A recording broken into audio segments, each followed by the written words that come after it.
Good evening, and welcome to our study tonight. We're also going to be doing In the News, and after In the News, we're going to go into our Psalm study. I want to talk to you a little bit about In the News tonight before I give you some articles. I'm about to share some articles about the coronavirus with you tonight that are pretty shocking. But first, let me give you my biblical opinion and point of view, not only of what is happening right now, but about the after effects of this crisis. We are watching, in my opinion, the catalyst to a coming one world government, a unilateral surveillance, a global economy, a breakup of the EU, possibly down to 10 nations, a change in religion as we know it around the world, and the emergence and the acceptance of a one world leader. We are watching these things on a fast pace. There was a slow move toward these things before the coronavirus, but the coronavirus, I believe, is providing a catalyst for some of these things to come about much more quickly than we thought.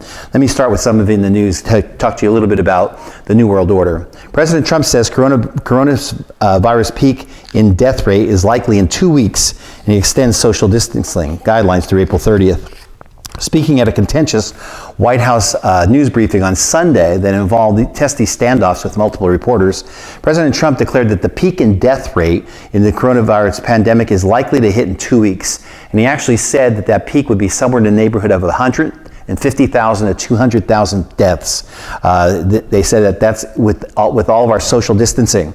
The peak, the highest point of death rates, remember this, is likely to hit in 2 weeks. He added that we can expect that by June 1st, we will be well on our way to recovery, and that's a lot of great things will be happening, he said. When asked about worst-case economic scenarios, if the country were to remain closed indefinitely, the president responded, "You're going to have a large number of suicides if that happens, tremendous numbers of suicides. You'll see drugs being used like nobody has ever used them before, and people are going to be dying all over the place." So it sounds grim, but he's trying to give you the facts as he knows it. As we continue on, just understand that there's other things that are happening also with this. Again, a lot of news about the coronavirus. This is Monday morning news briefing. 6 months from normal life. Who said that? Well, Britain is 1 week into full coronavirus lockdown. Could there be 25 more weeks to go? A senior government advisor has warned that civil liberties could be restricted until the autumn. As she said, a normal way of living may not return for more than 6 months. Boris Johnson will review the lockdown in 2 weeks' time, but has never guaranteed it would end then. And Michael Gove, the cabinet office minister, said yesterday that the lockdown will last longer if people did not obey the rules on social distancing. So obviously we've had a lot of rules, we've had a lot of things that thankfully a lot of Americans are doing. But that's not without some problems that have come along with it, and we'll talk about that also. Let me give you this one, and this is happening right now. COVID-19, checkpoints coming. States begin monitoring their borders for outsiders. If this pandemic is causing this much fear already, even though less than 3,000 Americans have died so far, actually that number's over 3,000 now, what will the level of fear be if 30,000 or 300,000 Americans die? Unfortunately, many experts are now warning that the death toll will eventually get very high in this country. On Sunday, Dr. Anthony Fauci told CNN that he expects to see more than 100,000 deaths in the U.S. alone, possibly 200,000. Dr. Fauci, the government's top expert on infectious diseases, predicted Sunday that the United States would end up with millions of cases of coronavirus and up to 200,000 deaths by the time the pandemic ends. This virus spreads so easily from person to person, and once it gets loose in a city, it can spread like wildfire. Needless to say, hospitals are rapidly being overwhelmed and basic medical supplies are being used up fast, not to mention the workers that are in those hospitals. But as other states have watched the nightmare that is currently unfolding in New York, which is the epicenter in America, they have become greatly alarmed, and some have even taken measures to try to prevent New Yorkers from spreading the virus to their communities, because New Yorkers have been fleeing out of New York to other parts of the country. On last Friday, authorities in Rhode Island started stopping vehicles with New York license plates, and any New Yorkers that were discovered were forced into 14 days of self-quarantine. Of course, Rhode Island is basically the size of a postage stamp, and so not many people are too worried about what they're doing. But Florida is much, much bigger. Florida has already been forcing anyone flying in from New York to self-quarantine for 14 days, and expanding that directive to include anyone traveling into the state from Louisiana, another hotspot. New Orleans has experienced a coronavirus surge linked to the Mardi Gras celebration in February. And if you see it, let me just inject this. If you can see what's happening, we have major cities where a lot of people congregate. If you go back to the Bible, you'll understand that the cities were not really God's plan. The first one that built cities was Nimrod, and Nimrod obviously was against God. And so we see this congregation, and we also know that obviously sin multiplies in large cities. And so, again, there may be a correlation there that you're not hearing anywhere on the news. It's not a good thing, but I want you to just think about it. Let me go on with the article. It's about a 3-hour drive from New Orleans to Pensacola, Florida.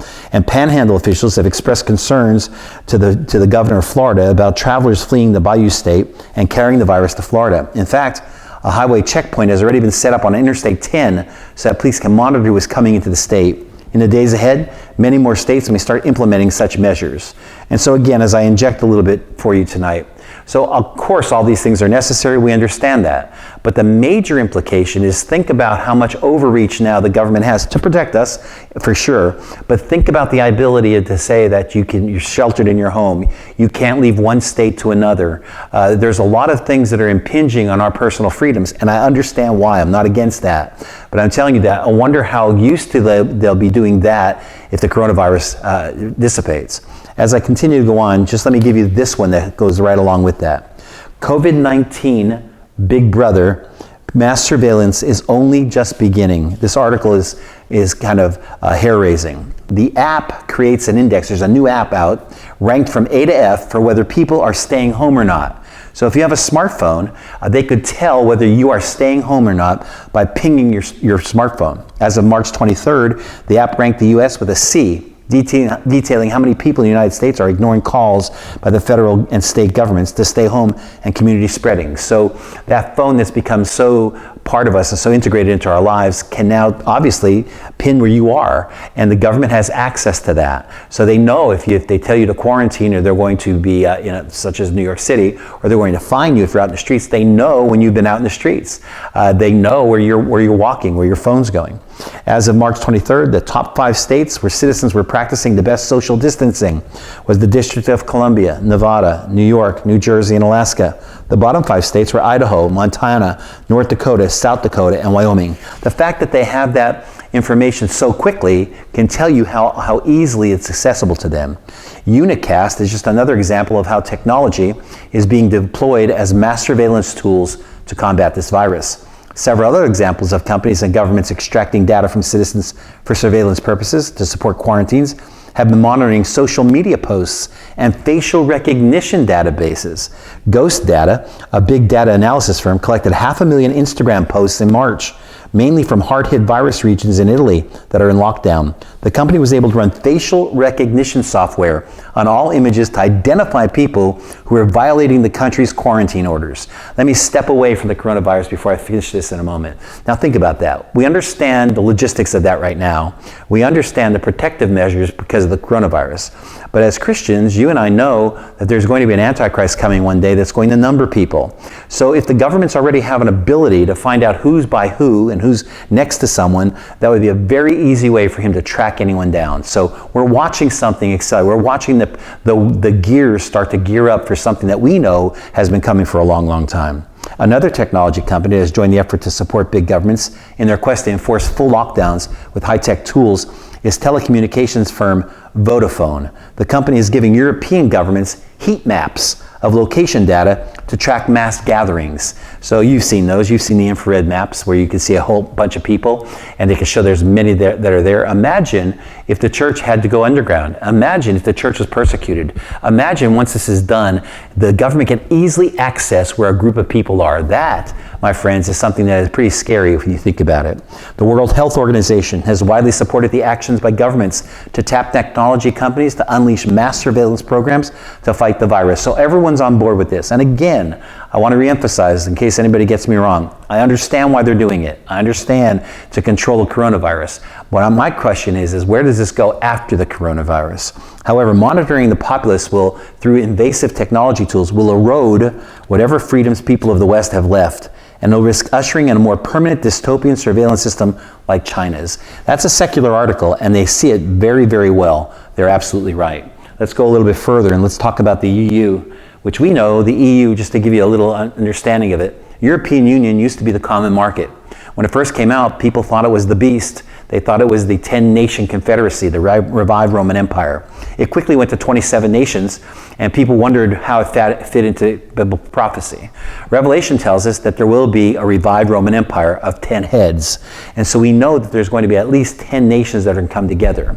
Well, I've said it for a long time. Europe would have to scale down some of the nations. And in fact, that's exactly what's going to happen, especially because of the coronavirus. Listen to the articles, 2 of them. European leaders are reverting to the very nationalism they publicly claim to despise.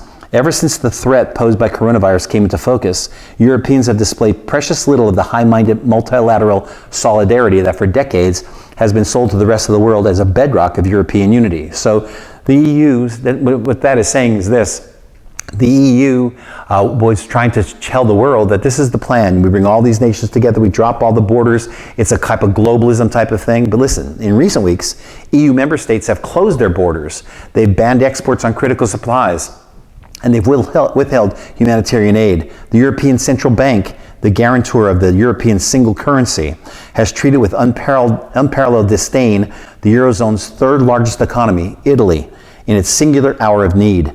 The member states worst affected by the pandemic, Italy and Spain, have been left by the other member states to fend for themselves, totally against the EU Charter. The seeds of the European Union were planted in the ashes of the Second World War. In May of 1949, Robert Schuman, one of the EU's founding fathers, boldly announced the creation of, now get it, a new world order. He says this, and I'm quoting, "We are carrying out a great experiment, the fulfillment of the same recurrent dream that for 10 centuries has revisited the people of Europe, creating between them an organization putting an end to war and guaranteeing an eternal peace. The European Union, 7 decades in the making, is now unraveling in real time, actually in weeks. The EU's attraction of a post-national model for its own citizens, much less for the rest of the world, will have passed. Something else must take its place, and we know that. Recent examples, many of whom publicly espouse globalism, but in times of desperation embrace nationalism, opposites, include this. France, on March 3rd, France confiscated all protective masks made in the country. March 6th, the French government forced Valmy SAS, a face mask manufacturing near Lyon, to cancel an order for millions of masks placed by the UK's National Health Service. Germany, March 4th, Germany banned the export of all medical protective equipment, such as safety glasses, respiratory masks. German customs authorities were preventing a Swiss truck from carrying 240,000 protective masks from returning to Switzerland. So we see that even in the zones that were supposed to be cooperating, they're now shutting down. Austria, March 10th, Austria became the first EU country to close its borders to another EU country, obviously against the EU Charter.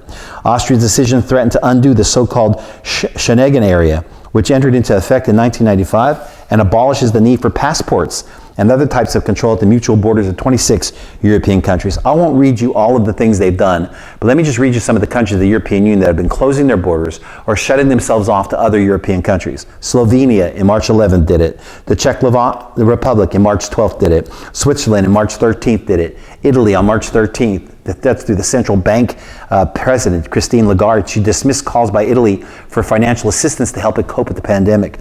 Denmark in March 14th. Poland, March 15th. Germany, March 16th again. Hungary, March 16th. Spain, March 16th. They decreed the establishment of controls at all land borders. Serbia, March 16th, condemned the EU for restricting exports of medical equipment and appealed for help from its friend and brother, Chinese leader Xi Jinping.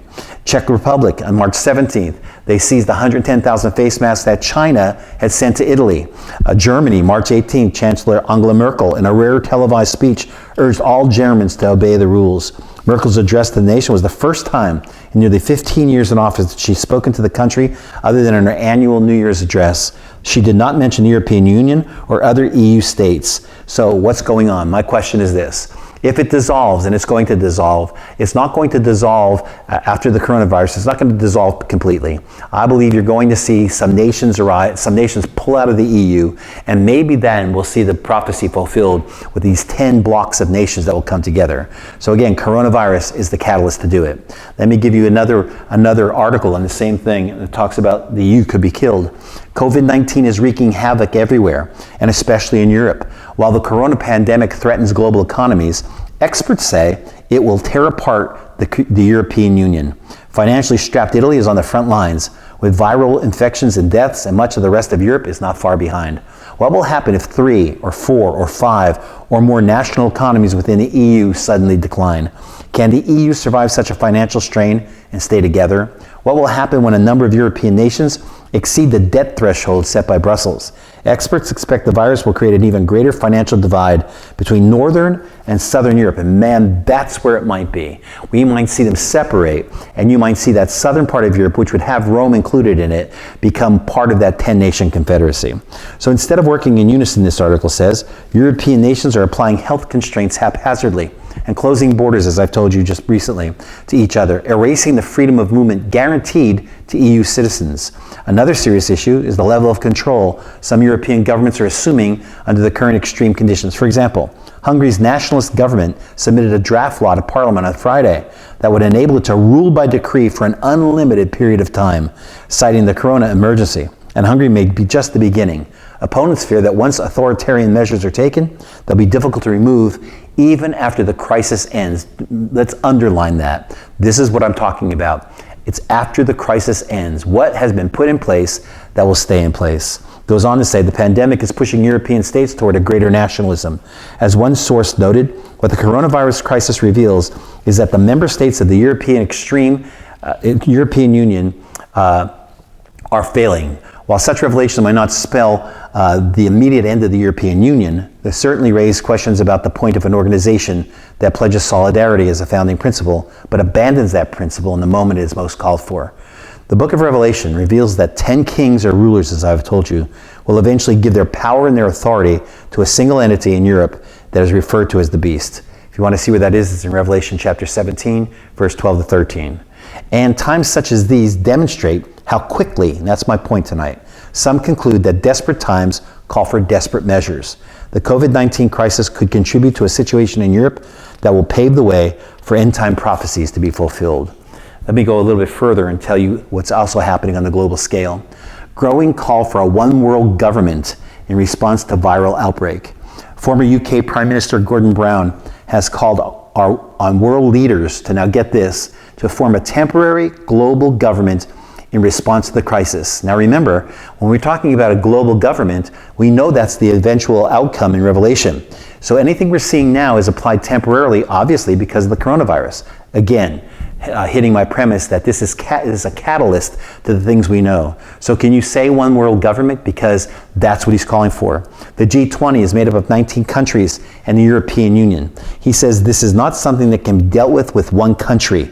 He said there has to be a coordinated global response. In case you want to know those 19 countries, it's Argentina, Australia, Brazil, Canada, China, Germany, France, India, Indonesia, Italy, Japan, Mexico, the Russian Federation, Saudi Arabia, South Africa, South Korea, Turkey, the UK, and the US. That is the G20. He is appealing the G20 to have a one world government. And you know what that means? If there's a one world government, there'd have to be a one world leader.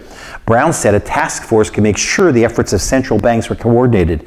He could take steps to prevent the record flight of capital from emerging market economies, and agree to a joint approach to the use of government spending to boost growth. Now that is a one world economy. So he's talking about a one world government with a one world economy. Does this seem familiar to you? It's all lining up to Revelation.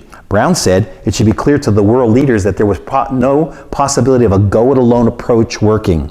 He said we need some sort of working executive.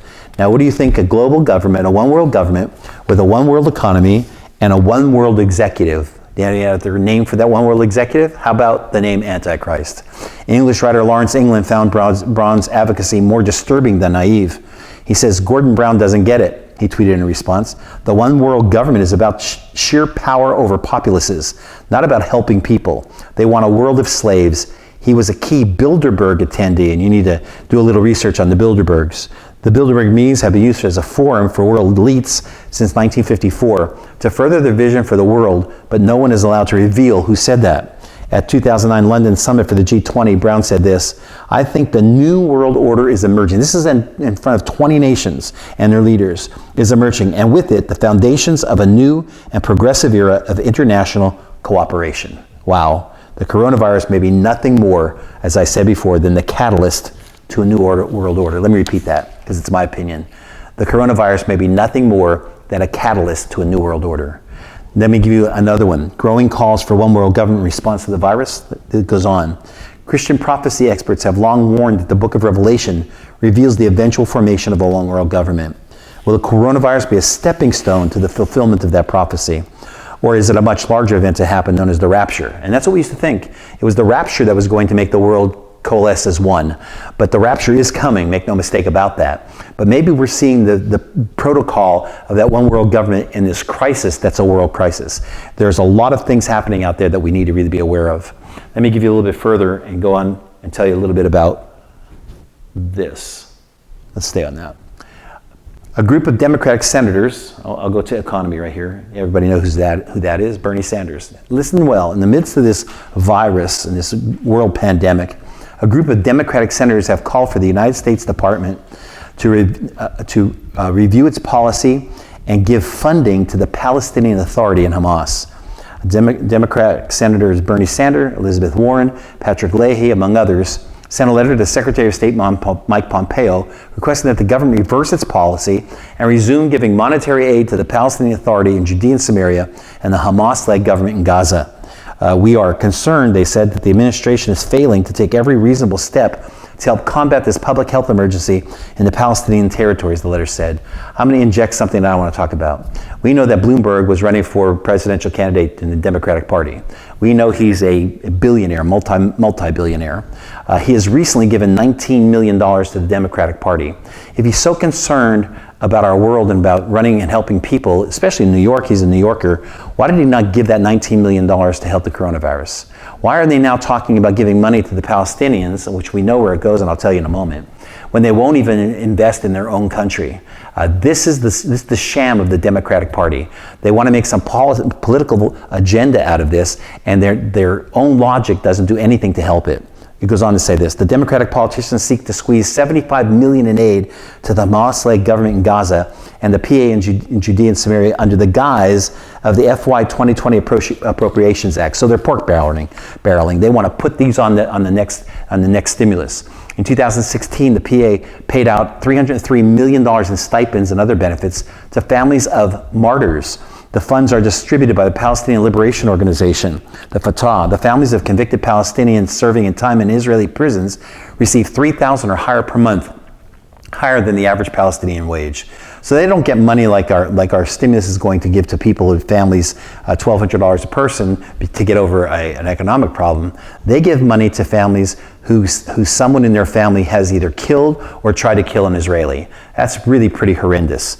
Any monies that go to Gaza must necessarily go through the government, which is run by Hamas.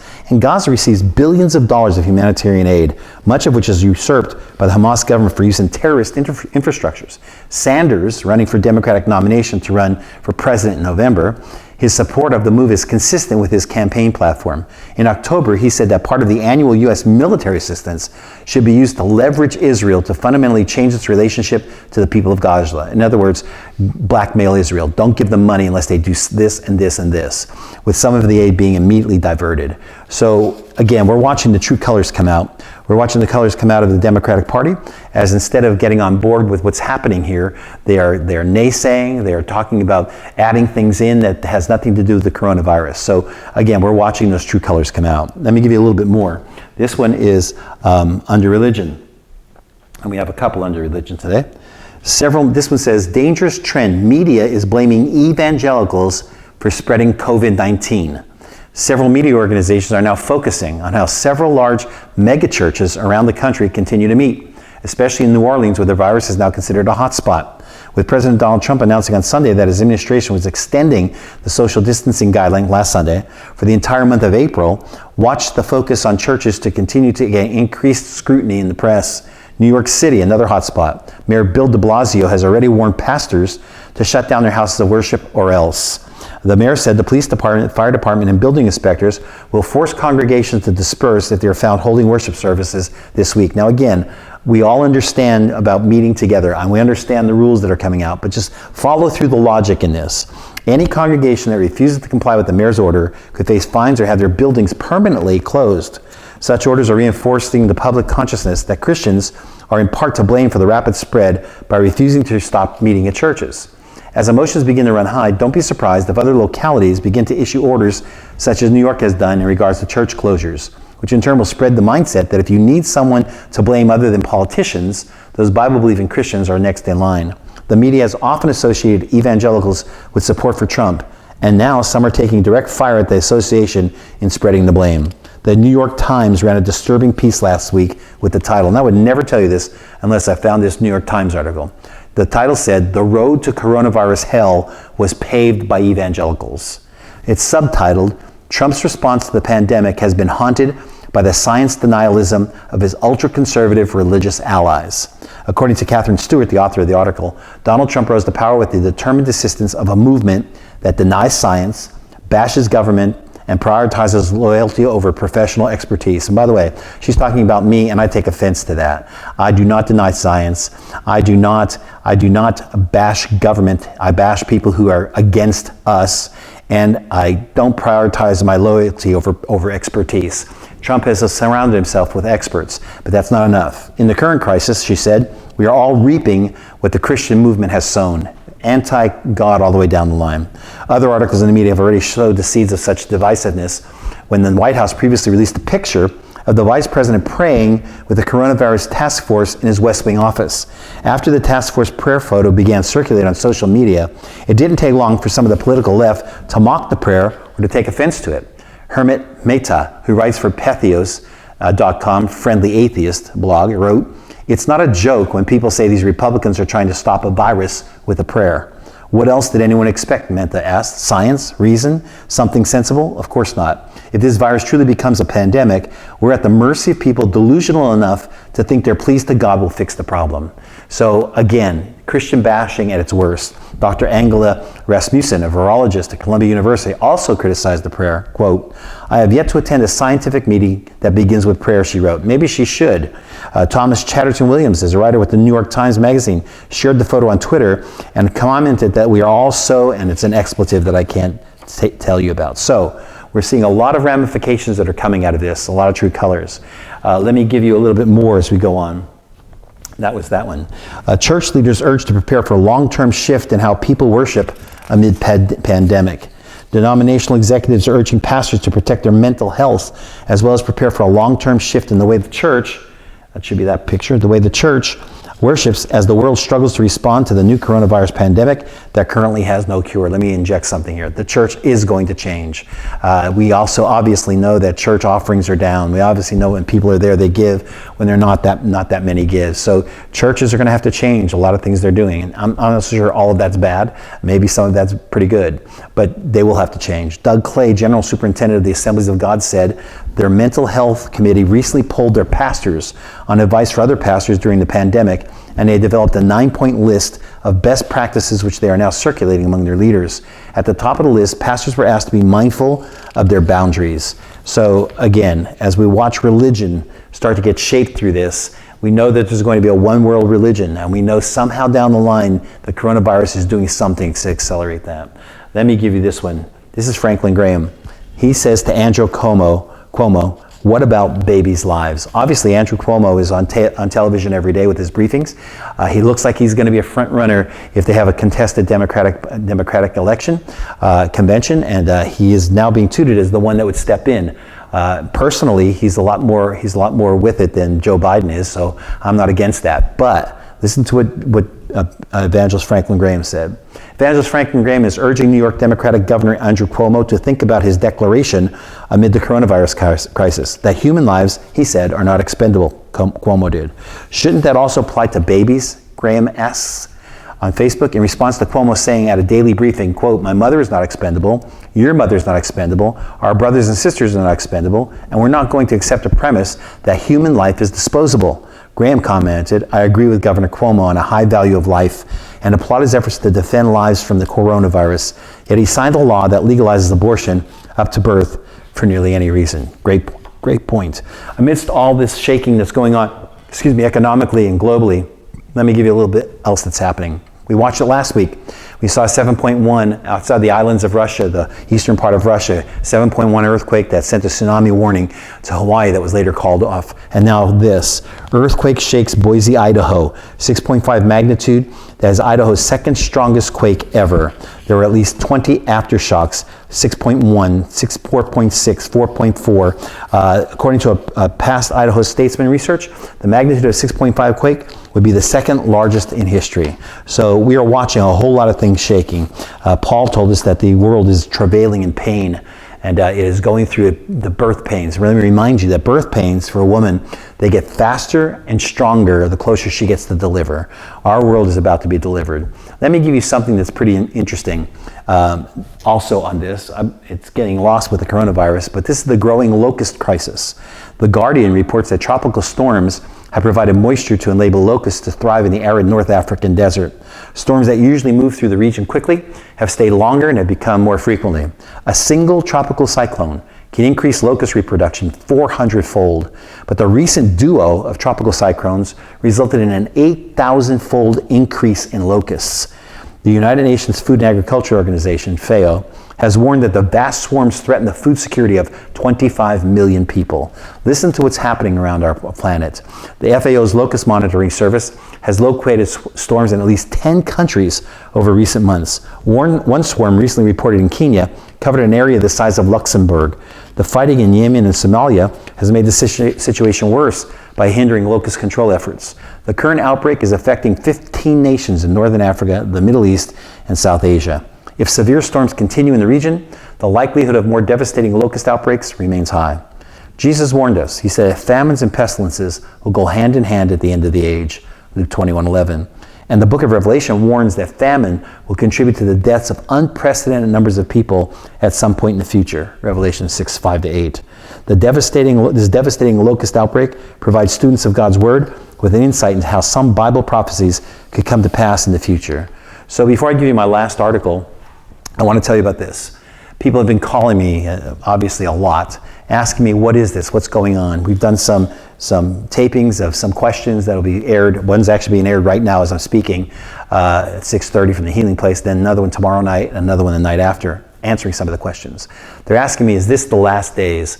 One of the things I said in one of the questions was, this is tribulation. Jesus said it's not the tribulation. There's a difference between tribulation and the tribulation. The tribulation fits into a 7-year period of the seals, the bowls, and the vials. But this is, the trumpets, the seals, and the vials. This is tribulation. Jesus said, you will have tribulation. If you believe in me, you will have tribulation on the earth. This is a tribulation. It's a tribulation that, for whatever reason has happened, there's lots of conspiracy theories out there, but whatever reason it's happened, God is always in control. Even the evil plans of man are going to be used by God for his full plan. And so we may just be seeing the acceleration of things, that signs of the times that Jesus said to look up because our redemption draws nigh. Let me give you one last one of encouragement for you tonight. Lessons from history. Being a light in the worst of times. That Bible verse says, the light shines in the darkness, and the darkness can never extinguish it. A little history about it. In the 2nd century AD, a great plague swept through the Roman Empire. Galen, the greatest medical expert of his day, the Dr. Fauci of his time, by the way, he left Rome for his country estate to ride out the pandemic and what he hoped would be safety. In fact, everyone left the city of Rome, especially the physicians, because they knew that nothing they could do would stop the disease. And if they caught it, they would almost certainly die. There was one exception to the people fleeing: Christians. An unpopular and sporadically persecuted religious minority. They ran to the plague, and they ran to the plague-stricken areas instead of away from them, to care for and to comfort the sick and the dying. Galen, who found Jews and Christians interesting, though gullible, notes that Christians acted this way because they had no fear of death, believing that if they died, they would pass into a better life. A century after Galen's plague, another horrific disease spread across the empire, known to historians as the Plague of Cyprian. It was named after a bishop who described it in detail. He explained that when people became ill, their families would take them out and throw them into the streets to die, as if by hiding their deaths, the families could avoid death themselves. Once again, the exception was Christians, who went out and ministered to those dying in the streets, once again at a great risk to their own lives, and once again confident that if they died, they'd live again. One Christian noted that death was inevitable and martyrdom common, and it made little difference to him if we were martyred by the sword or by disease. Christians acted this way because they had no fear of death, believing that if they died, they would pass into a better life. Sociologist Rodney Stark observes, so many people likely survived this plague because of the ministrations of Christians. Even as Christians who tended the sick died themselves. 3 centuries later, during the reign of the European Justinian in Constantinople, the bubonic plague broke out in the empire. This plague ended Justinian's attempt to rebuild the Roman Empire, and it swept across Europe. Among other things, killing most of the great Irish saints of the generation, including Patrick. Not surprisingly, Christians again ministered to plague victims, even at the cost of their own lives. Christian response to these 3 plagues was an important factor in the faith during the early centuries of the church. But the story doesn't stop there. When the Black Death arrived in Europe in 1347 to 1351, it killed 48% of the population based on the best current research. Plague was no respecter of persons. People died without regard to social class or standing. The only group that stands out is the clergy. They died at a greater percentage than the general population because they went to comfort the sick and dying, and thus exposed themselves to the disease, knowing that they can contract it itself. Throughout all this, Christians were following the example of Christ. He was a healer, so we too should tend to the sick. Bodily health is important because this body is important. And so everywhere the gospel has gone, it has brought hospitals. But our bodily life in this world is not of ultimate importance. And so in love, we're called to lay down our lives for our neighbors in need. What does this have to do with COVID-19? As Christians, our response to the pandemic needs to reflect a kingdom perspective of life and death, health, disease, and what it means to love our neighbor. And that involves balancing a range of conflicting priorities. First, we must take no unnecessary risk to our own lives or to the lives of others. Second, we must take care of our neighbors. Healthcare providers, first responders, and ministers are obviously examples of this, but we all share the need to be involved. We can do this without violating social distancing. We have phones, social media that we can use to meet people's social needs, relational needs, and to ease their loneliness. I know my own self, again, just to tell you what I feel that I want to help people, so I'll call people that come on my mind. I'll ask them how they're doing, especially the elderly that I know. I'll ask them if they need anything. We all can do that. Too many people, particularly the elderly, are isolated in the best of times. Now the number of death of isolation is going to increase. We need to do what we can do to meet people's social and relational needs and to ease their loneliness. Chuck Colson used to say this, Christians do the best things in the worst of times. May we rise to the challenge in the face of this pandemic. That's in the news for tonight. We're going to take a short break. Before I do, some of you have written to us and you've asked us how you can donate. Instead of me writing letters, we are not interested in soliciting funds. That's not what we're about. But for those of you that have asked, you can donate to Mark Correll Ministries. You can go on to markcorrellministries.com, click donate, and you can use PayPal or a credit card. Or you can send donations to MTM, P.O. Box 829, Pell City, Alabama, 35125. And let me again reiterate, we are not doing this for money. That's not our heart. But if you do want to help this ministry, those are the places you can send it to. Let me pray with us tonight before we go into our study. Father, again, we thank you and praise you, Lord. In the midst of this coronavirus, we realize that there's many, many things going on. Lord, not the least of which is fulfillment of your prophecies that are going to bring us to a spot, Lord, where you're going to come back. We're excited about it, Lord God. This is the greatest time for the church. It's the greatest time for us. We can minister to needs, Lord God. We can help people, Lord Jesus, to understand that you and you alone hold the keys to life. Bless us tonight, Lord God. Bless our study. In Jesus' name, amen.